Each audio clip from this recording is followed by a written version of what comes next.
What's up, guys? Welcome to my channel, Among the Fence, where I do music reviews and we could just chill and talk about all the things that we love or hate. I am your host, Aaron, and I want to wish you guys all a Merry Christmas or Happy Holidays, whichever one you prefer.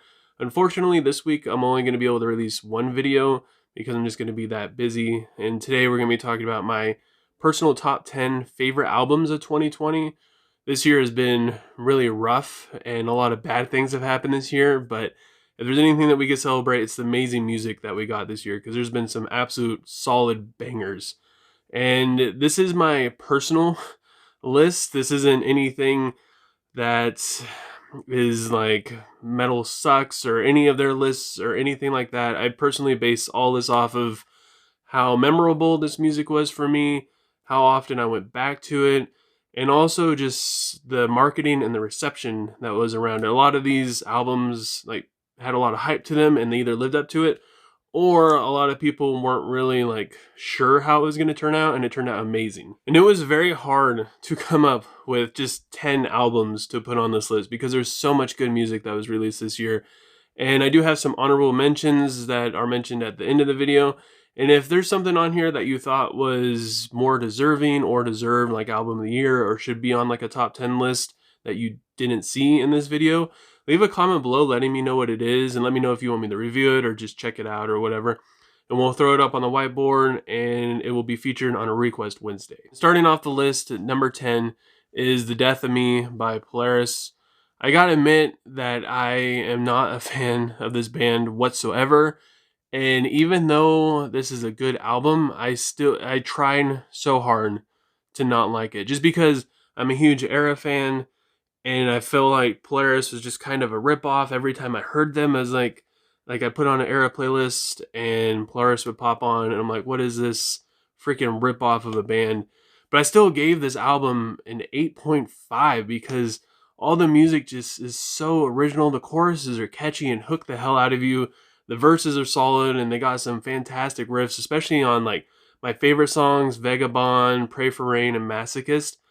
Those things are just absolutely killer. And I had a really hard time accepting this album because somebody told me I needed to check out Crystal Lake's Helix. I believe that's the name of that album.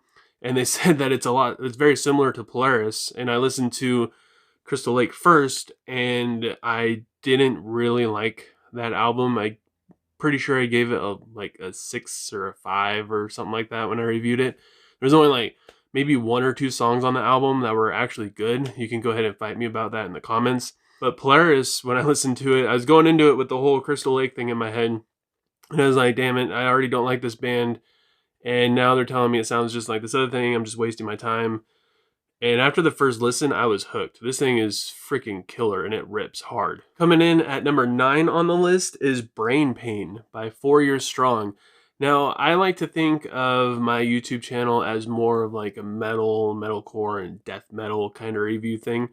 So the only reason why I listened to this album is because it was requested, because, why not? I like to venture out and listen to different stuff. And I wouldn't have listened to this if it was never requested and if it was never on a Request Wednesday, which is one thing I really like about having requested submissions, because it gets me out of my element, makes me listen to things I wouldn't normally listen to. And even though I do listen to pop punk sometimes, I don't really feel inclined to talk about it that much. If someone in the pop punk scene comes out with a really good album, then I'm just kind of like, yeah, this is cool. When they come out with something that sucks, I'm like, oh, that sucks, I just won't listen to it. I don't really feel like doing a review and going super in depth in it, just because it's something I'm not that into the scene. I'm not that invested in it. But Brain Pain is freaking gold. This is a masterpiece of a pop punk album for sure. 4 Years Strong is one of those bands that has really matured in their scene. That's one of the main issues I have with pop punk, is when I listen to it, it takes me back to being a kid again. That's why I have a hard time going back and listening to some of Blink-182's old stuff. They're singing about being in high school and just doing stuff in parking lot. It's just very immature adolescent things, which there's nothing wrong with it, but I've listened to it so much when I was a kid. When I got older, it just didn't really relate to me at all anymore. And 4 Years Strong has carried that over into being old now, and these guys hit me really hard. It relates to me a lot more now that I'm no longer 16 and 17. My favorite songs on the album are Mouthful of Dirt and Crazy Pills, but honestly, like everything from the intro of It's Cool, I believe that's the intro song, it hooks you all the way to the very end. Fantastic album. A lot of people are going to be shocked that this is so low on the list, but number 8 is What the Dead Men Say by Trivium. In all honesty, Trivium kind of lost me after Shogun. Ascendancy and Shogun are like my favorite metal albums of all time, and sometimes it's my favorite albums just in general, depending on what day of the month it is. And they lost me basically right after that. In Waves is pretty cool, Sit in the Sentence is pretty good, but nothing really hooked me. Nothing made me want to just keep listening to the next song and the next song and the next song. I'd always listen to 1 or 2 songs, and that was kind of it. Like on in Waves, I listened to the title track In Waves, and after that, I'm kind of good. Their sound just changed so much, and I feel like What the Dead Men Say sort of went back to that old sound a little bit. They just refined it a little bit more, and they found that emotion that they used to have. There's a lot of emotion in this album, which I enjoyed a lot as well. It's not quite the same as Ascendancy and Shogun in terms of sound, but when it comes to the emotion that they had and just the drive and the love for music, I feel like What the Dead Men Say really, really stands out. My favorite ones are Catastrophists and Amongst the Shadows and Stones, but honestly, every track on this album is pretty solid. This is also a shocker for this list. Number 7 is Lament by Touche Amore, which this was another requested album, which I would have never listened to if somebody didn't tell me to. This album is so freaking good. I listen to this thing so much. I listen to it probably at least 1 or 2 songs every single day since I did my review on it. And there's even a YouTube video where they perform it live. I can't remember exactly what it is. They don't do this whole album, but they do a couple songs off of it. I believe it's before the album came out, so they did a couple like little teaser songs coming off my new album in a couple of months. And I'll put the name of the video like somewhere right here. It's K something or the other. But this album is perfection when it comes to emotion and really just getting the listener to feel what the singer wants you to feel. Jeremy, the vocalist, is absolutely amazing. It's tons of energy. Watching him live, he doesn't have any good vocal techniques. He just grabs the mic, he just starts yelling. And by the end of his set, it's like the video I told you about is maybe 20, 30 minutes long, something like that. By the end of it, he could barely even talk. His voice is cracking because he just grabs the mic and he starts yelling and screaming, and he just does whatever he wants without any technique or any concern for his voice whatsoever. And I don't think he'll be able to keep that up for very long. But in terms of communication through that and his emotion, it gets across so well. And the atmosphere in this music is so damn good. And the feelings that it portrays are so real. It's basically about his past album was about his mom dying from cancer, and now this album is like the aftermath of that. And it is so touching. It's so real. The song Reflector hits me in the heart every single time I hear it. If you're going to check out any of them, please check out that song. This album, it might be my number 1 most listened to album this year. Number 6 is Throes of Joy in the Jaws of Defeatism by Napalm Death, and that was probably my 7th time trying to say that without messing up on at least one of the words. This album grabs you by the throat and it does not let go. This album is so angry and it's crude and it's thrashing, it's rough around the edges, and it's honestly, it set the bar for a grindcore, especially in terms of like lyrics and song structures and where they're like, even just the song placement in the album and the way how they flow from subject to subject and just the riff writing, everything about this. I feel like it even set the standard and like the peak for Napalm Death in general, because Napalm Death has some pretty good albums here and there, and I feel like this is easily their best. Number 5 is an album that I didn't review. I reviewed like the first like 4 or 5 songs that they released because they postponed it due to the pandemic, and I just couldn't wait that long, is the album Cannibal by Tomorrow. And this album is very, very easy to listen to over and over and over and over again. It's not generic sounding, but it's very easy to digest, and the riffs are super fat and heavy. The clean vocals are absolutely fantastic. The clean vocals are what sold me on this. Sort of vocals sound pretty good, but when the cleans came in, it caught me off guard so much. They're so unique and they sound so good, especially just just the mixture between the distorted and the clean. The cleans aren't like overly high whatsoever, so going between the two, it just isn't something you hear all that often. And even though I didn't review this one, this would probably easily be set somewhere close to a 9 or in the 9s if I was going to give it a full on like review and rate it. And my favorite song, even though the whole album came out, my favorite song is still easily The Gray. Number 4 is a lot of people's album of the year, and it's The Way It Ends by Currents. And I like this album for a lot of the same reasons I like Tomorrow's Cannibal, and it's because of the clean vocals. The clean vocals aren't super high, they're a lot deeper, and they mix well with the distorted vocals, and it makes it hit so hard, and it makes it hit so right. And I gotta admit, this album doesn't have a whole lot of music variety when it comes to the riffs, at least not as much as I wanted, but still all around just a really solid album. The atmosphere in it and the tone of it is very dark, which I love that a lot too. And my favorite songs on it are probably Kill the Ache and of course Monster. So I might have lied earlier when I said that Touche Amori's Lament is my most listened to album this year. It is actually probably number 3, which is Fracture by Bleed From Within. This album is balls to the wall. They don't let their foot off the pedal once throughout this entire album. It's super brutal, nonstop, very aggressive, all the way through from start to finish.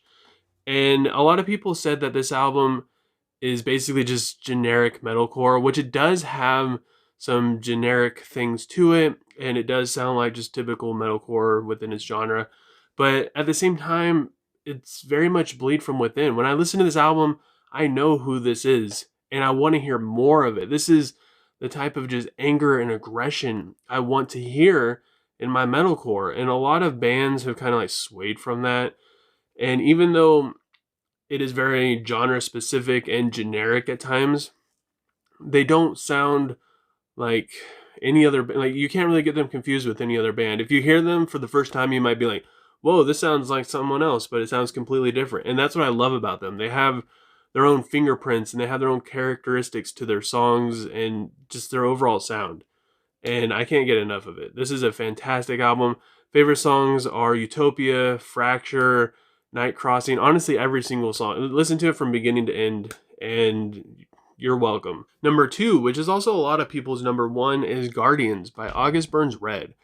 This album has a happy medium of their more technical stuff mixed with like their thrashy and heavy breakdown material. It's fantastic from start to finish. It does feature some clean singing on it. Well, an excessive amount of clean singing for the first time out of like almost any August Burns Red song. Honestly, this album helped me out a lot when I was going through some tough times at the beginning of the year. I was sick, I had vertigo, I had a lot of anxiety, and then the pandemic hit. And a lot of these songs really helped me through that, especially a song like Defender. I listened to that song so much. Even like I bought the CD specifically just to listen to that song, and it's all I listened to for like the first like month of owning the CD. In fact, when the album dropped, I still mostly just kept going back to Defender because it hit me so hard. The music video is fantastic with this little comic book style animation and like even the storyline. And I really love how this band has progressed. They keep just getting better and better. This is a lot of people's favorite August Burns Red album. I wouldn't really say it's my favorite. It's so hard to pick one. But this is easily my second favorite album that came out this year. Check out Defender. Paramount is also just an absolute, it's probably right up there with Defender. I haven't listened to it as much, but it is equally as favorite. Ties That Bind is great too. like Blood Letter. There's just Dismembered. There's so many good songs on this album, and one of them that gets overlooked a lot is the first song on the album, Narrative. I highly suggest, if you're going to listen to this album, if you haven't yet, or if you have and you overlooked it, go ahead and check out the Narrative, but actually give it a chance because it is absolutely amazing. And before I give my number one pick, I'm going to give some honorable mentions. The first one is going to be Ultraviolet by Misery Signals. This album, it has some dark sounding music, but it has some inspiring and hopeful lyrics and vocals, which I enjoyed a lot. Another one is Beneath the Massacres, Fearmonger, which I don't listen to technical death metal all that much. And normally when I do, I don't listen to a full album all the way through. Usually one or two songs is enough for me to have a little bit of I need a break. And Beneath the Massacres, Fearmonger, I didn't feel that way whatsoever. I was able to listen to it all the way through. An absolute masterpiece of a technical death metal album. Another one is Ghost Inside's self-titled album. A lot like Misery Signals, not quite as dark sounding, but it does have the same overall like inspiring sound to it. Another one is Devil Driver, which I feel like they have some Gojira inspired riffs. This thing is pretty heavy. The album is dealing with Demons Part 1, I believe. So I'm assuming there's going to be a Part 2 pretty soon. If anything, the first track on the album is absolutely amazing. I believe it's called Stay Away From Me. I've listened to that thing so many times.